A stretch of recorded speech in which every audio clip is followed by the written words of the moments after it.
নমস্কার বন্ধুরা, Dimpy with cooking চ্যানেলে সবাইকে স্বাগত। আজকে আমি তোমাদের সাথে শেয়ার করছি এক বাটি আটা দিয়ে খুব সহজভাবে খাস্তা কাজু বিস্কুট বানানোটা খুবই সহজ বন্ধুরা। তোমরা না বানালে কিন্তু বুঝতেই পারবে না। তো বন্ধুরা, ভিডিওটি প্রথম থেকে লাস্ট পর্যন্ত দেখো, আশা করছি ভালো লাগবে।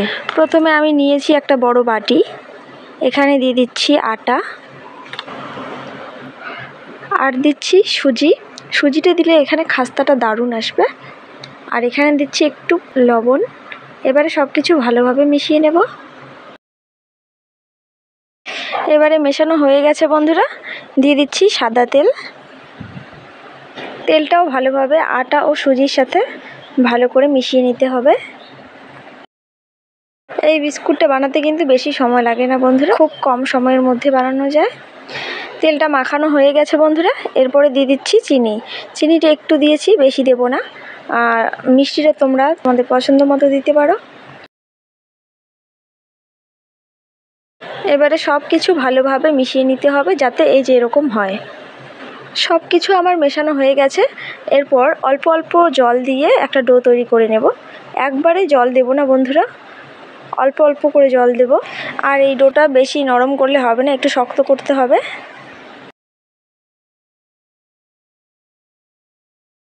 তো বন্ধুরা দেখো, ডোটা তৈরি হয়ে গেছে, ভালো করে মেখে নিয়েছি। ঠিক যেন এরকম হয়, দেখিয়ে দিচ্ছি তোমাদেরকে।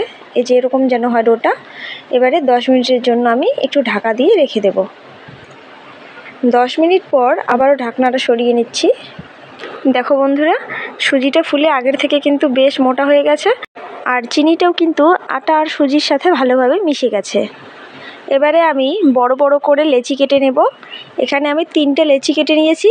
এরপরে এগুলি শুকনো আটা দিয়ে বেলে নেব। আমি এখানে আটা দিয়ে করছি বন্ধুরা, তোমরা চাইলে কিন্তু ময়দা দিয়েও করতে পারো। এরপরে এটাকে একটু মোটা রেখে বেলে নিতে হবে।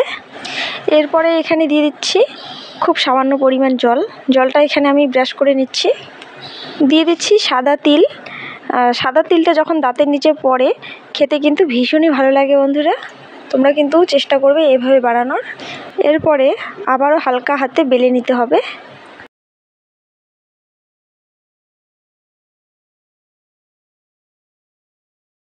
বন্ধুরা, তোমরা যদি চাও যে তিলটা দেবো না, তাহলে কিন্তু তোমরা তিলটা নাও দিতে পারো। আমি এখানে একটা ছোট্ট গ্লাস নিয়েছি, ঠিক কাজু বিস্কুটের মতো করে কিন্তু কেটে নেব। এটা বানানো কিন্তু খুবই সহজ, একবার দেখলে কিন্তু বাড়িতে যখন তখন তোমরা বানিয়ে নিতে পারবে। এই বিস্কুটগুলি কিন্তু প্রায় 3 মাস সংরক্ষণ করে রাখা যায়।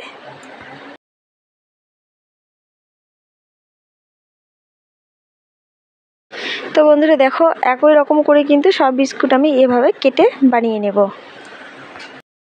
দেখো বন্ধুরা, দেখতে কতটা সুন্দর লাগছে।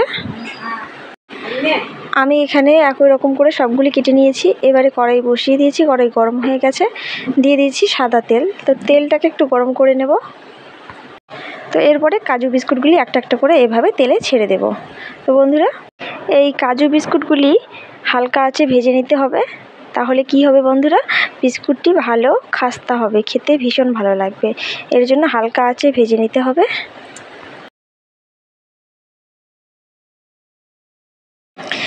দুদিকটা ভালো করে আমি হালকা আঁচে ভেজে নেব।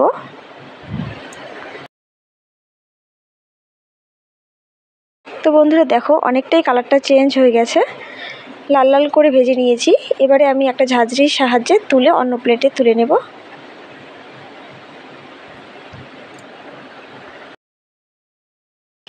আমি কিন্তু একই রকম করে সবগুলি কাজু বিস্কুট ভেজে নিয়েছি বন্ধুরা। দেখেই তোমরা বুঝতে পারছো কতটা সুন্দর হয়েছে আর কতটা খাস্তা হয়েছে।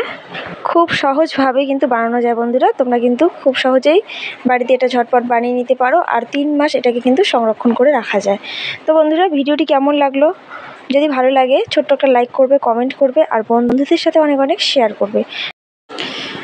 তো বন্ধুরা, শব্দ শুনেই বুঝতে পারছো কতটা খাস্তা হয়েছে। এখানে যে তিল দেওয়া আছে, তিলটার জন্য কিন্তু দেখতে আরও সুন্দর লাগছে। আর হাত দিয়ে ভাঙলে দেখো একদমই কিন্তু গুঁড়ো হয়ে যাচ্ছে। দেখে কিন্তু বোঝা যাচ্ছে কতটা খাস্তা হয়েছে আর কতটা মুচমুচে হয়েছে। তোমাদের কাছে একটা রিকোয়েস্ট করব, বাড়িতে একবার হলেও রেসিপিটা বানাও বন্ধুরা, না হলে কিন্তু তোমরা বিশ্বাস করতে পারবে না। আর বাড়িতে কিন্তু বড় থেকে ছোট সবাই কিন্তু খেতে পছন্দ করবে।